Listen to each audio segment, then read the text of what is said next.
Hello दोस्तों, I welcome you all my YouTube channel MSG Career Point. Now I am going to explain you about Ernest Hemingway. दोस्तों, आज हम Ernest Hemingway के बारे में पढ़ने चल रहे हैं, जो कि हमारे इंग्लिश पीजीटी के बड़े ही इम्पोर्टेंट ऑथर के रूप में जाने जाते हैं। तो चलिए देखते हैं उनके लाइफ से जुड़ी हुई महत्वपूर्ण फैक्ट। पहले हम जान लेते हैं अर्नेस्ट हेमिंग्वे के बारे में। Ernest Hemingway was a great novelist, short story writers and journalist also. Ernest Miller Hemingway, दोस्तों सबसे पहले इनका नाम जान लीजिए। का फुल नेम था Ernest Miller Hemingway, was an American novelist, short story writer and journalist.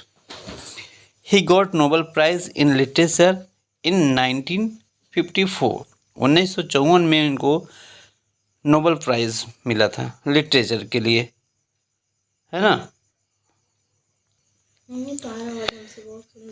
He published 7 novels, 6 short stories collection and 2 non-fiction works।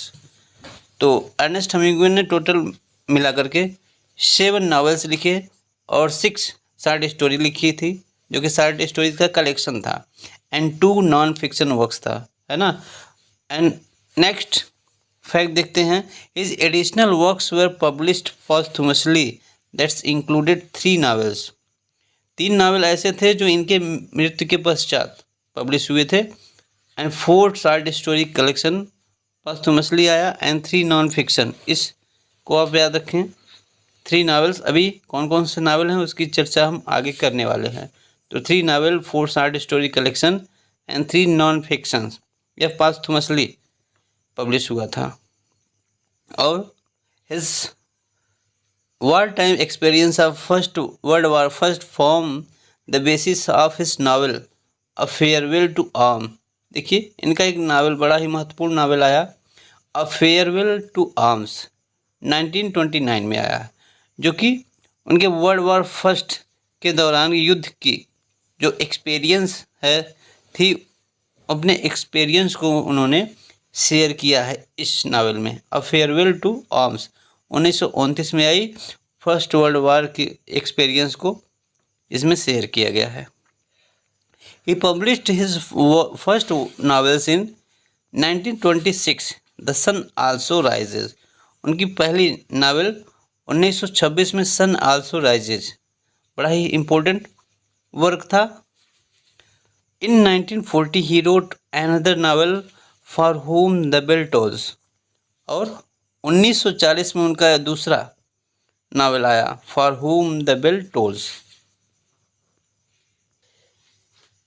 एक फैक्ट दोस्तों ये भी जान लें, लास्ट जनरेशन पोएट क्या था और क्यों कहा गया है lost generation was the generation that came of age during World war first के दौरान कुछ जो मेन राइटर थे उनको लास्ट जनरेशन के दौर में रखा जाता है। The term was popularized by the Ernest Hemingway, और इस टर्म को देने वाले थे अर्नेस्ट हेमिंग्वे साहब, और who used it one of 2 construction epigraph for his novel sun also rises. और मुख्य रूप से सन आल्सो राइजेस में उन्होंने लास्ट जनरेशन को डिस्कस किया है, ठीक है ना।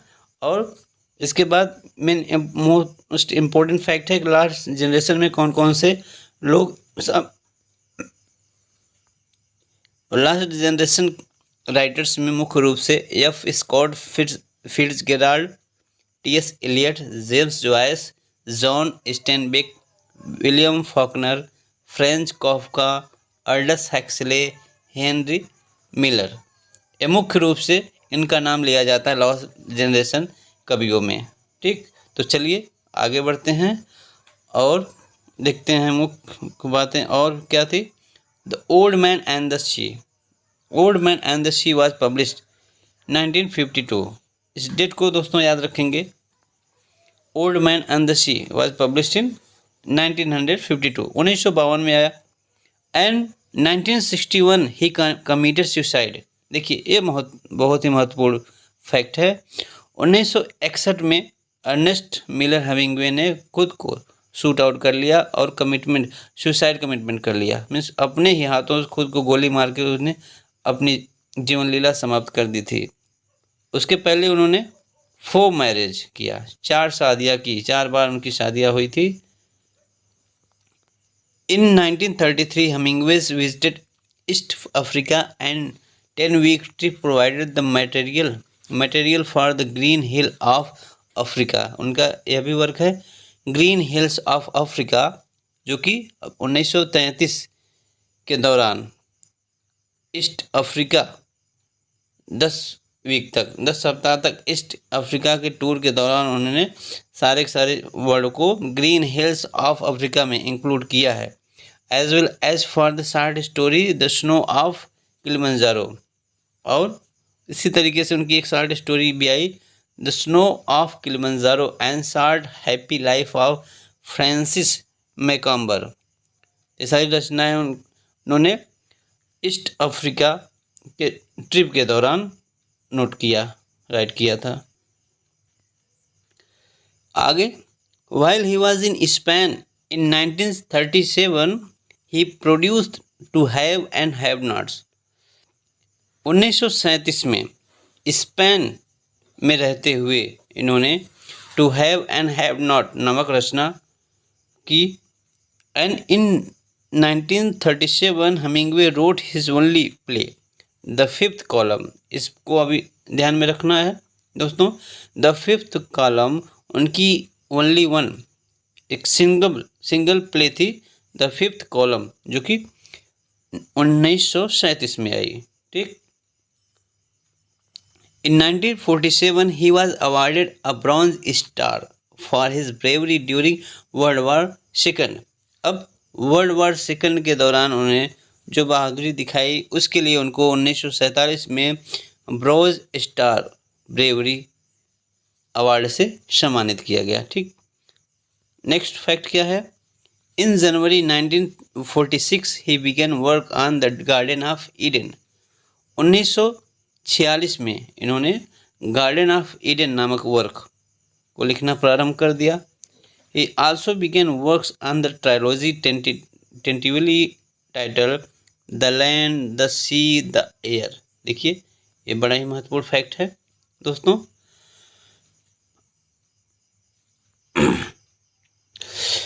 he also began works on the trilogy tentatively। देखिए, उन्होंने ट्रायलॉजी लिखने की योजना बनाई थी जिसका टाइटल था the land the sea and the air. इस फैक्ट को आप याद रखेंगे, बड़ा महत्वपूर्ण फैक्ट है। he wanted to combine in one novels entitled the sea book, और तीनों को मिलाकर वो चाहते थे कि इसका नाम रखेंगे the sea book. Correct. In 1948 when Hemingway traveled to Europe he fell in love with Adriana एवांसिक पढ़ेंगे, एवांसिक। देखिए, 1948 में यूरोप के टूर के दौरान उनको एड्रीना एवांसिक से लव हो गया। This love affair inspired him to write the novel across the river and into the tree. यह फैक्ट बड़ा इंपॉर्टेंट है। Across the river and into the tree, यह नावल उन्होंने स्टार्ट किया था लिखना और लिखे भी थे। मतलब इंस्पायर किससे थे? एड्रीना एवांसिक से। ठीक। चलिए अगला फैक्ट देख लेते हैं। In 1952 he got the Pulitzer prize for the book old man and the sea. Old man and the sea के लिए उनको पुलिट्जर प्राइज मिला था।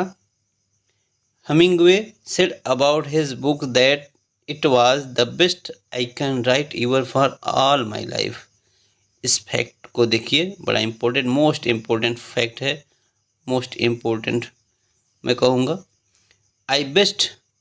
The best I can write ever for all my life. Old man and the sea book लिखने के बाद उन्होंने खुद कहा था यह हमारे जीवन का सबसे अमूल्य, सबसे महत्वपूर्ण, पूरी लाइफ का सबसे बेस्ट कलेक्शन है, सबसे बेस्ट राइटिंग है। दोस्तों, अगर आपको सारे फैक्ट्स पसंद आ रहे हैं, अच्छे लग रहे हैं, समझ में आ रहा है, तो वीडियो को लाइक तो ज़रूर कर दें और शेयर भी करें लोगों में, ताकि और भी हमारे पीजीटी कंटेस्टेंट जो हैं, अभ्यर्थी हैं, वो भी देखें। तो चलिए कुछ मोस्ट इम्पोर्टेंट वर्क्स देख लेते हैं अर्नेस्ट हेमिंग्वे की। द 3 स्टोरीज एंड 10 पोएम 1923 में आई।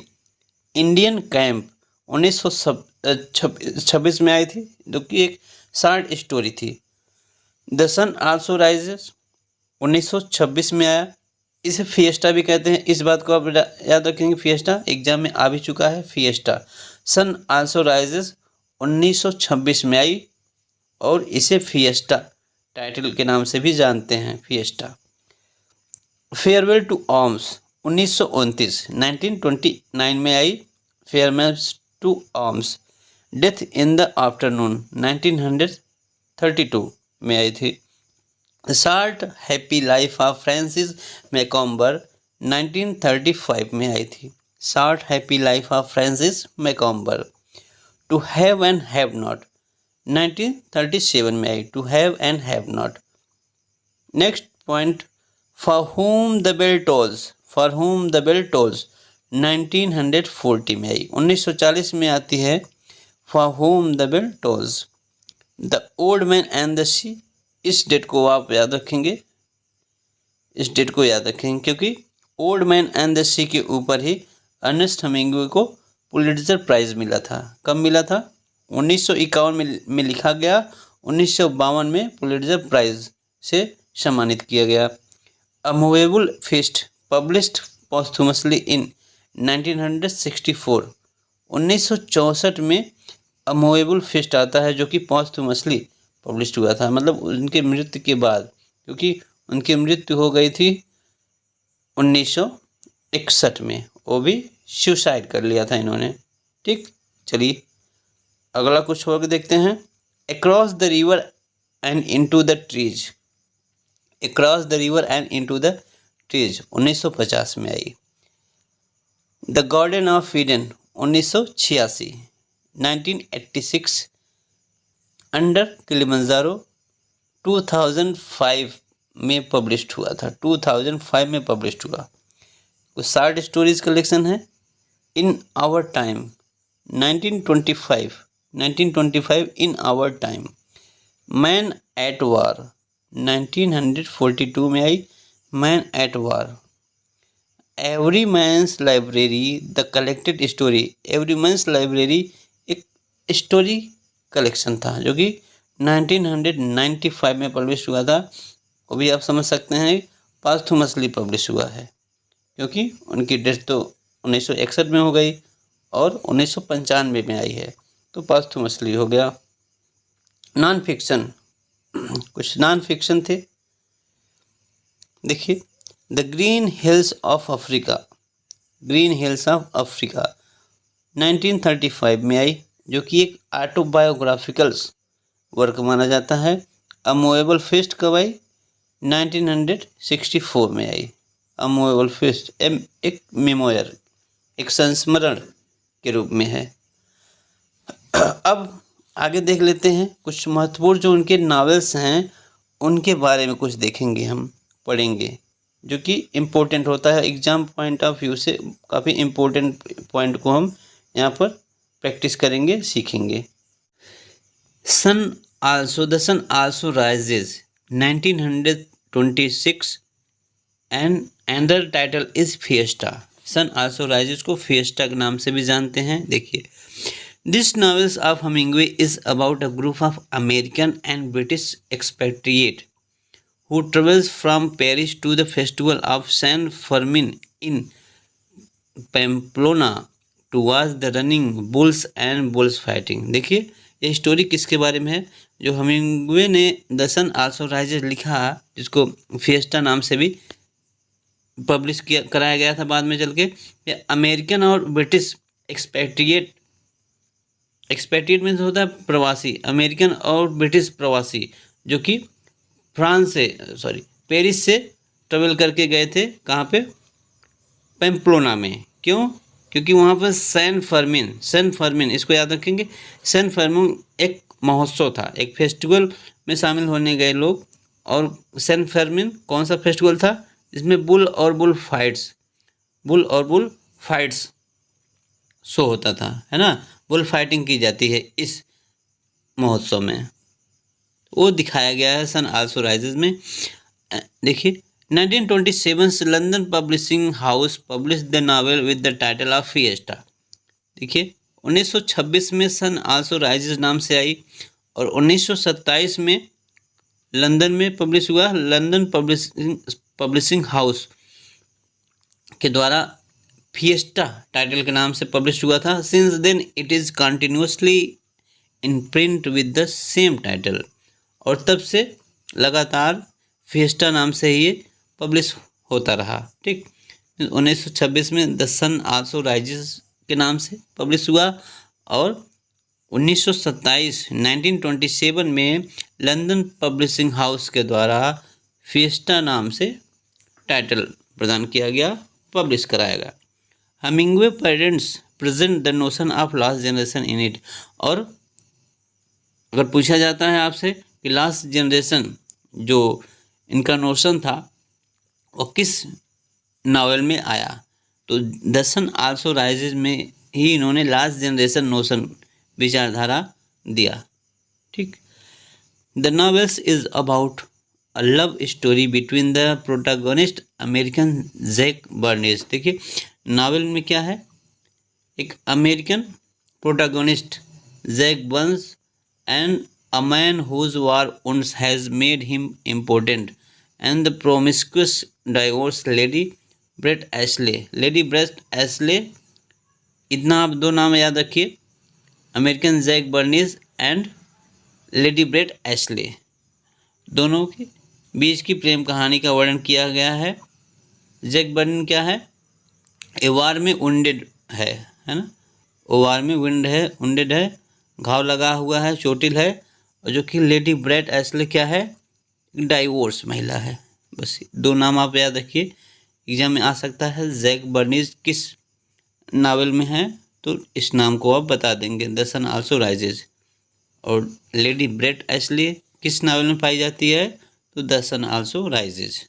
Okay,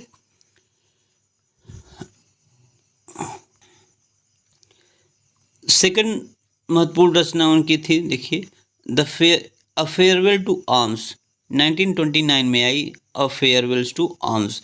this novels of Hemingway is set during the Italian campaign of world war first. यह नावल जो है Italian campaign world war first के दौरान लिखी गई। The title of the novel is taken from a poem by 16th century dramatist George Peele. जो इस novel के टाइटल है, जो एक 16th सेंचुरी के ड्रामेटिस्ट थे जॉर्ज पिले, इनके वर्क से लिया गया है। It is about a love affair between the expatriate American. यह प्रवासी अमेरिकन के प्रेम की कहानी इसमें वर्णित की गई है, जिसका नाम देखिए Frederic Henry serving as a lieutenant.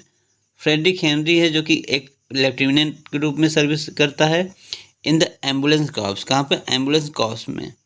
And Italian army Catherine Barkley, और इटालियन आर्मी में एक कैथरीन बार्कले है जो कि इंग्लिश नर्स है। दोनों के बीच की प्रेम कहानी को दर्शाया गया है। ठीक, नाम याद रखेंगे दोस्तों। नाम क्या है दोनों का, पहला नाम है lieutenant Frederic Henry and Catherine Barkley. Frederic Henry क्या है, एक लेफ्टिनेंट है एम्बुलेंस कॉर्प में, और लेडी बार्कले कौन है, इटालियन आर्मी में इंग्लिश नर्स है। क्लियर, चलिए यहाँ पर देख लीजिए, स्क्रीनशॉट भी आप ले सकते हैं। एक मिनट दोस्तों। It is set against the backdrop of the first world war. ये फर्स्ट वर्ल्ड वॉर के बैकड्रॉप को दिखाता है, मतलब फेलियर को दिखाता है।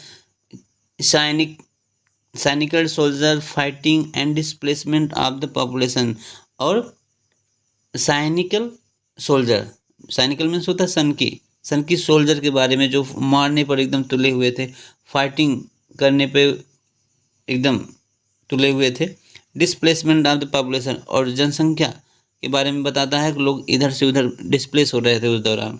कोई अपने कंट्री में भागना चाह रहा था, तो कोई दूसरे कंट्री में जहाँ सिक्योर प्लेस था वहाँ भागना चाह रहा था। वो लोग भागे भी थे, बहुत लोग अपना देश छोड़कर, अपना घर छोड़कर चले गए उस दौरान।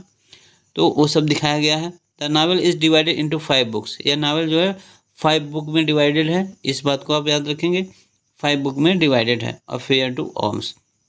Frederick and Catherine lives a quite life in the mountain until she goes into labour. देखिए, फ्रेडरिक और कैथरीन माउंटेन में दोनों शांतिपूर्वक रहा करते थे जब तक वो लेबर के लिए ना गए, काम से जाने से पहले वो साथ साथ रहते थे। ठीक। After a long and painful birth their son is still born. एक लंबे दर्द के बाद उनका एक बच्चा पैदा हुआ, स्टिल बॉर्न ना, एक बेटा पैदा हुआ। Catherine begins to haemorrhage and soon die.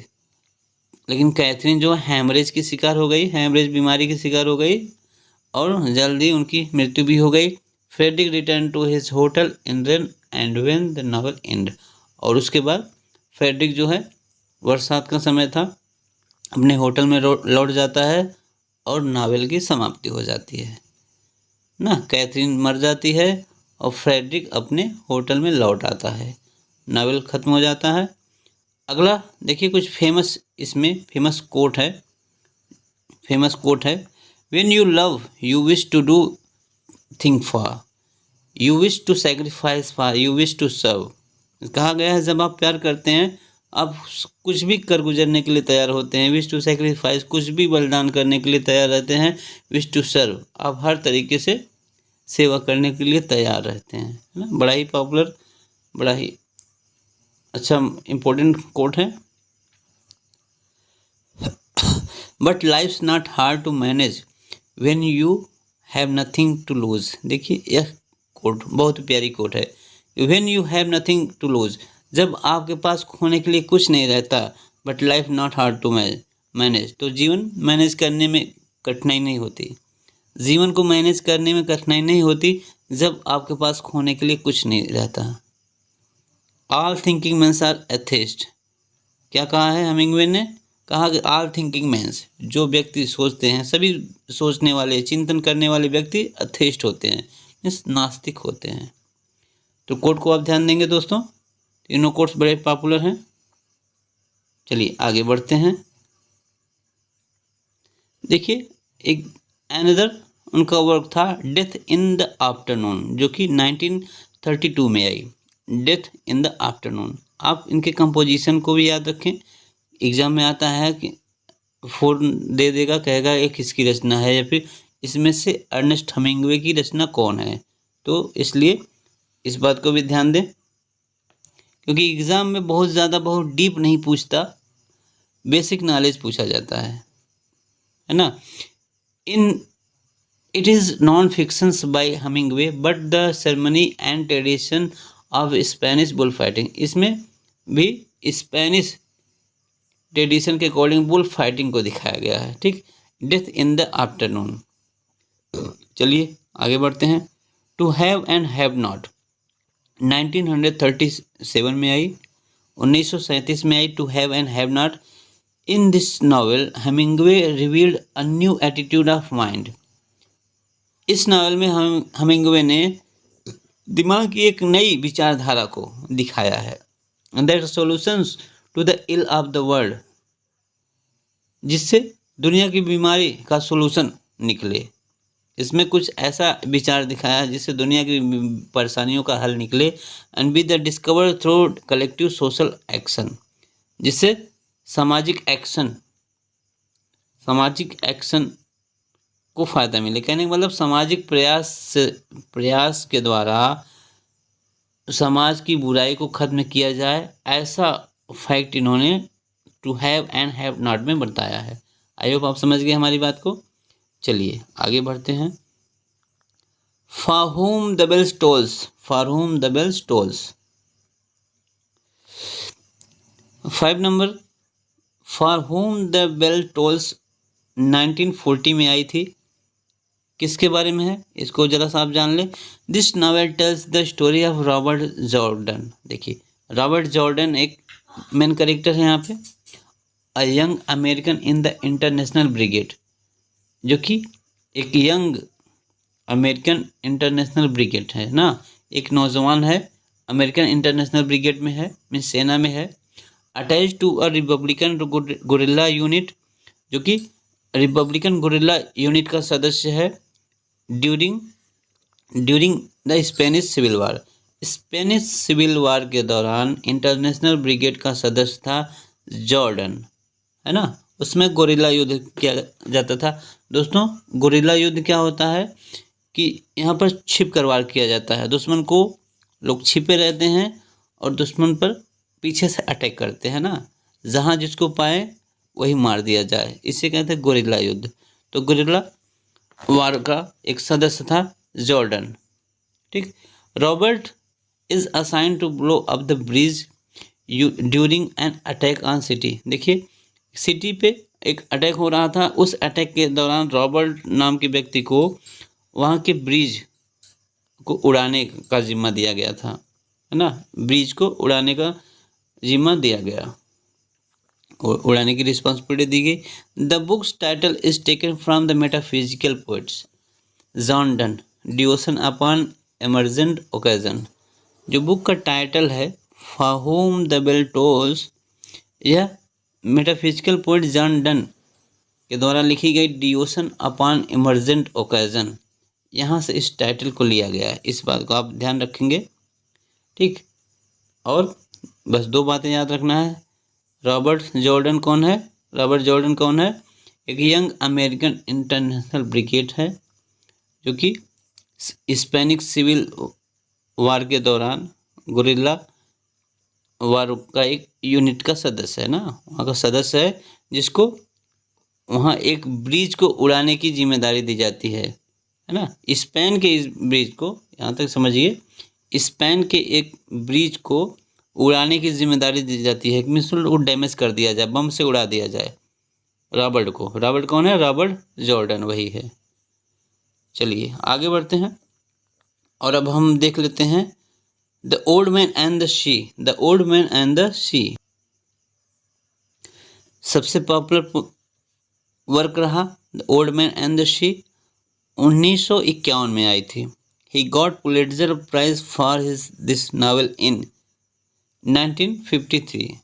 Old man and sea के लिए उनको 1953 में पुलिट्जर प्राइज मिला। It was the last work of Hemingway of fiction. एक फिक्शन के मामले में उनका एक लास्ट वर्क था ओल्ड मैन एंड द सी।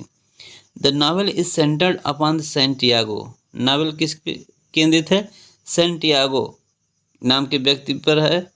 और एजिंग फिशरमैन, जो कि एक काफ़ी एजेड, एक बूढ़ा फिशरमैन मछुआरा है, वो struggles with a giant marlin, जो कि एक मर्लिन नाम की मछली को पकड़ने का स्ट्रगल करता है। कहाँ पर? इन अ गल्फ स्ट्रीम, एक समुद्र में, एक गल्फ स्ट्रीम खाड़ी में, और मर्लिन नाम की मछली को पकड़ने के लिए एकदम संघर्ष करता हुआ दिखाया गया है सैंटियागो। लगभग कहा जाता है 80 दिन तक वो समुद्र में, उस खाड़ी में घूमता रहा, कोई मछलियाँ नहीं मिली। उसके बाद 84वें दिन उसको मछली मिली थी। कौन सी मछली थी? Santiago assist. मछली का नाम याद रखिए, मार्लिन, ठीक ना। Santiago assist मैनोलिन। मैनोलिन नाम का यहाँ पर एक कैरेक्टर और भी है, एक छोटा बच्चे के रूप में दर्शाया गया है, एक बॉय के रूप में मैनोलिन, जो सैंटियागो की हेल्प करता है उस दौरान। ठीक, फेमस कोट, यहाँ की फेमस कोट क्या है? A man can be destroy but not defeated. एक व्यक्ति जो है व्यक्ति को डिस्ट्रॉय किया जा सकता है लेकिन डिफीट नहीं। किसी व्यक्ति को डैमेज डिस्ट्रॉय किया जा सकता है लेकिन उसको हराया नहीं जा सकता। कहने का मतलब व्यक्ति के अंदर जब तक मानसिक शक्ति है, मन से मजबूत है, मानसिक चेतना अगर स्ट्रॉन्ग है, व्यक्ति कमिटेड है, तो उसको हराना मुश्किल है। ठीक, डैमेज कर सकते हैं लेकिन हरा नहीं सकते। दोस्तों कैसा लगा हमारा प्रयास? कमेंट बॉक्स में कमेंट करके ज़रूर बताएं। हम ऐसे ही और भी पीजीटी राइटर को कवर करने का प्रयास करेंगे, ताकि शार्ट में ही आपकी कुछ प्रिपरेशन हो जाए। और आप अगर प्रिपरेशन अच्छे से कर रहे हैं तो आपकी जानकारी कितनी है, इस पॉइंट ऑफ मेरे वीडियो के माध्यम से अपनी तैयारी को भी आप परख सकते हैं, जान सकते हैं। तो चलिए मिलते हैं अगले वीडियो में, तब तक के लिए बाय बाय, टेक केयर।